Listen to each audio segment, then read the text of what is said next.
It's my Feel Good Breakfast Show.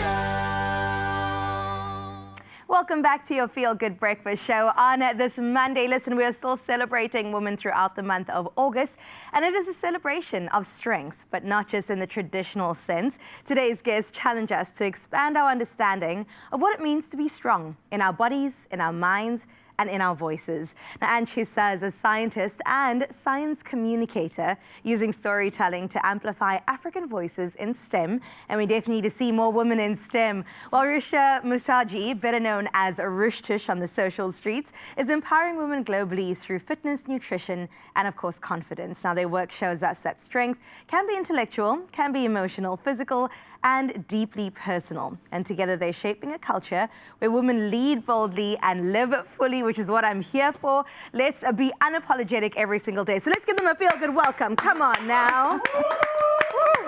Yes, welcome, ladies. Thank you. Oh my goodness, so you both look so gorgeous. Happy It's Women's so great. Month. Happy Yes, Women's Month. and happy Yeah. Women's Day for Saturday. Yes. Did you have a good one? Yeah. I hope you did absolutely nothing. Yes, I did. I did too much. No, Rush. I But did of too course much. you did. I mean, come on, it's true to the brand. I know that, Rush, for you, you started off as really wanting to create a safe space for so many women around you. But when it comes to strength, we know you've got it in your body, but what does it mean to you beyond just the physical?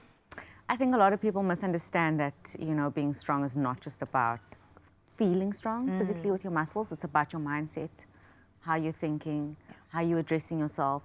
What are the tools that you're doing and you're putting, the things that you're saying, the things that you're eating, the conversation that you're having, and the company that you're keeping. That's right. That contributes to how you're feeling mentally. Like, you want to be mentally strong.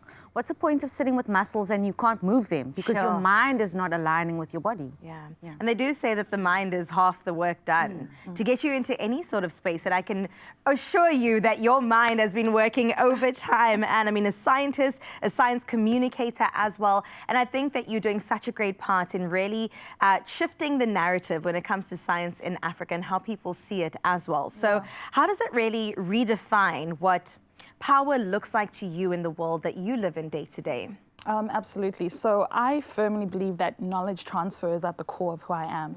But the power, the true power, really comes from sharing and disseminating that knowledge, right? So when I started the work that I did in 2020, I started a podcast. In the pandemic. One of the main reasons is that I felt like the science that we as researchers were doing was sort of closed off into journals and everything and wasn't accessible to the everyday person. But I realized that there needs to be a way to disseminate that information, to empower people.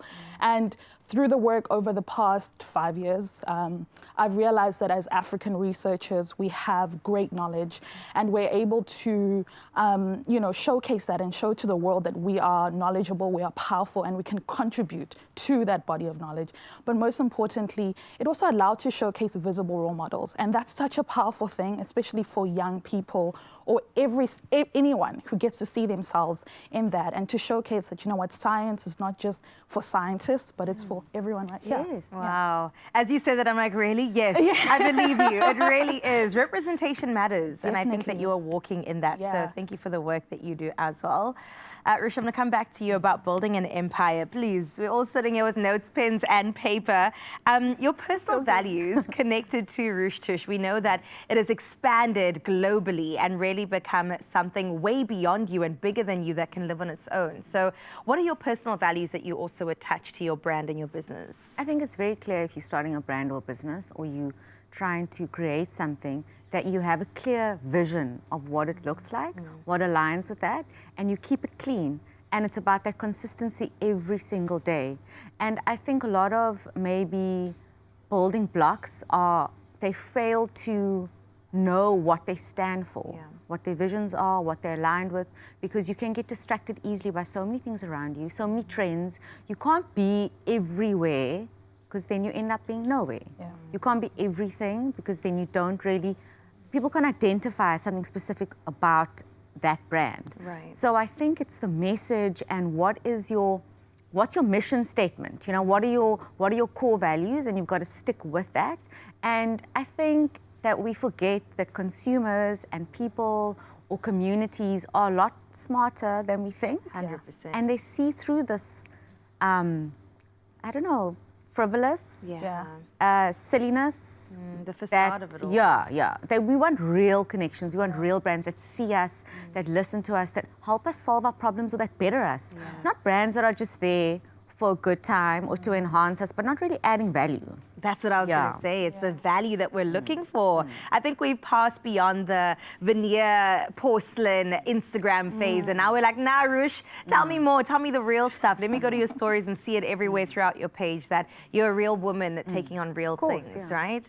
All right, and let's talk about science research being inaccessible. I know that you've mentioned this a bit earlier. And I was nodding while you were talking about that because a lot of people believe and think that science isn't for them because they're like, it's there in the ivory tower. It's there in the labs. It isn't something that I can engage with or even be a part of. So how do you make it relevant to the everyday person? That's such a great question, and it's really an important one. So one of the first things that I really ask myself is, why does this matter? Why should this matter to everyone who's around here right now?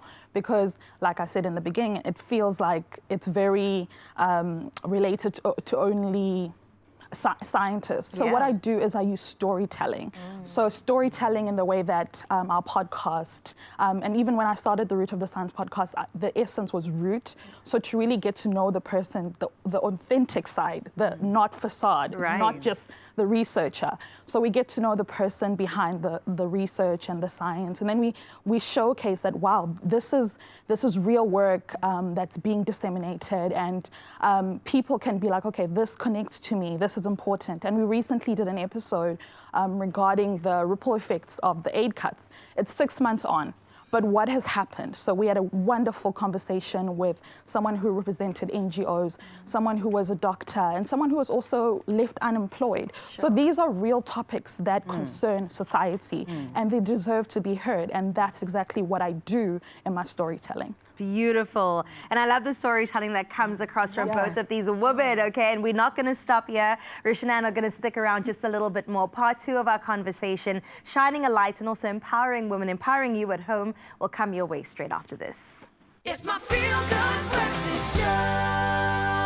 It is true. It's your feel-good breakfast show right here, Expresso on S3. Now, next, we go deeper into how purpose and storytelling can really become tools for legacy. Whether in a podcast or even a fitness app, our guests are creating spaces that outlive the trends. They're shaping the future of you and I. Now, Rushta Musaji's impact, or Rushtush as we know her, stretches across physical transformation, motherhood, and also entrepreneurship.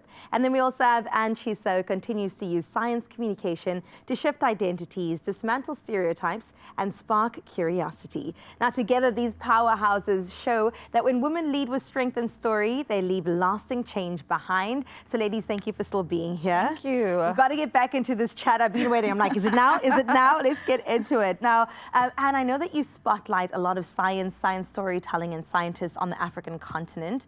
And I think at the end of the day, you are building a larger ecosystem that will exist far beyond you, right? Which is a beautiful thing to think about. So why is collaboration so critical when it comes to STEM? I think apart from just collaboration, I'm a firm believer in community, you know.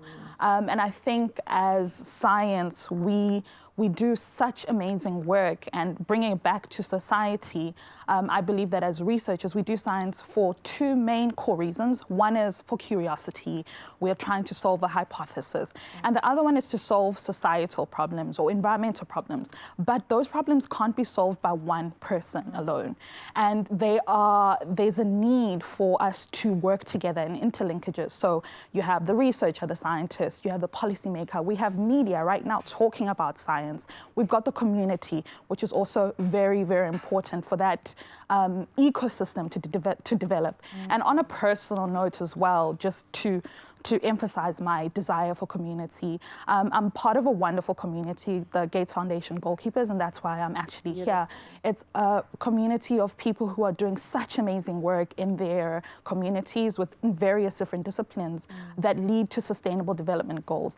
And in that, it emphasizes again that an ecosystem is essential to solve problems, and even for the beauty of science and STEM, that is very, very important to have those interlinkages messages of various different people. Wow. I love that it takes a village. It does. And It you does. really are doing the work. And Rish, I know you know all about this Yeah. as well. I see you nodding there. When it comes to community, they are strong. In fact, we need a name. Do we have a name?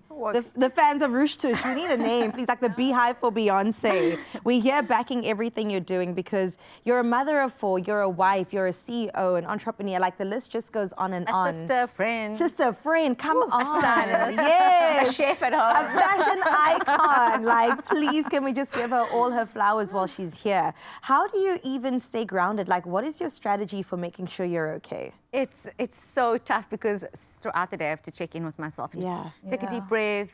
I always feel like I'm forgetting something. I call on the people around me and make sure that my close knit is there to support me. First and foremost, my husband. Come on. Yeah. That's my man. But to have someone to talk about how you're feeling, because often as women, we gaslight ourselves. Yeah. Was I overreacting? Was I hormonal? Is it the time of the month? Am I just tired? Have I not eaten enough? So you kind of talk yourself out into feeling how you're feeling without springboarding it on someone else. So I think it's very important to have people that can be honest with you and say, listen here, just take a break or go for a walk, go to gym. Look, sometimes I'll be tired and I'll say, I think I should cancel gym today. And he'll say, no, please go. Because he knows he's going to have to deal with me later Right. when I'm having a meltdown. Yes. So they're always He knows what's good for you. It's normal to have a meltdown. Yeah. It's normal to feel anxious if there's a lot of noise, a lot of work, a lot of things to get done, to be everywhere, you know, to remember everything. It's not easy and it's never going to be perfect. So it's normal to just actually not be grounded Yeah. and sometimes be running around, actually not unsure how you're going to get through it, but you do. And it's not a bad thing. Yeah. It's not a bad And that reminders app goes a long way. Just to make sure that you're on track and that you are doing what you need to until be it's doing. too late, when I'm like, I needed to be somewhere. Because you snoozed it 50 times also.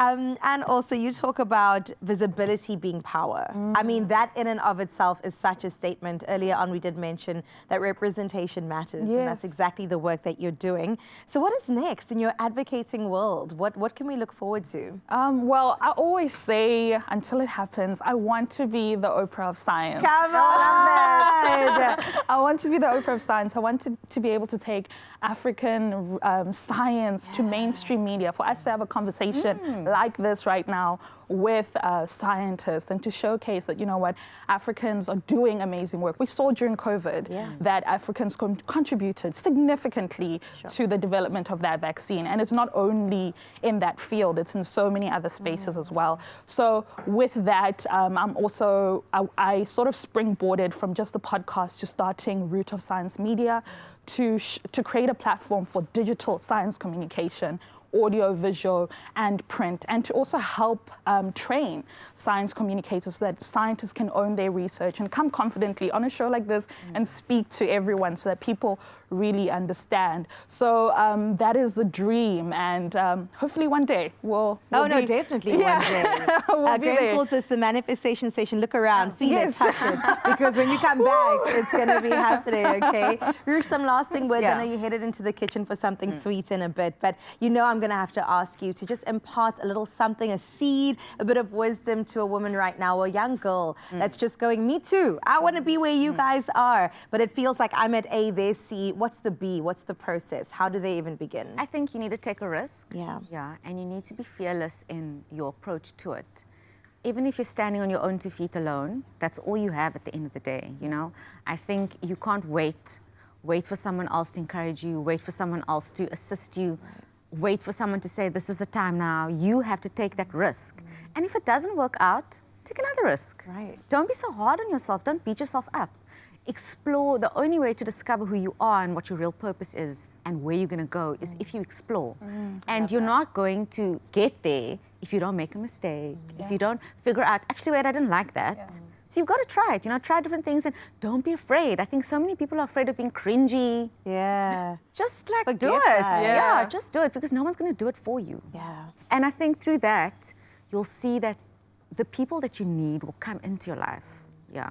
And that your tribe, as cringy as it sounds, you'll see that, and with that community that becomes your tribe, you can create bigger things, yeah. Sure. And you can't do that on your own. And bigger things you guys have done. Thank you so much for you. this today. Happy Women's Month and Women's Day, not just for August, but for forever. Yeah. Yes. We appreciate the both of you, and please continue going down that avenue unapologetically, okay? Yes. I definitely am inspired. I know you are too, Mzansi, but listen, it's not the last that we'll see of these women. And you're going to be back, eh? You're Yes. going to tell us more Oprah and Ruth. We're headed to the kitchen. We'll see you in a bit.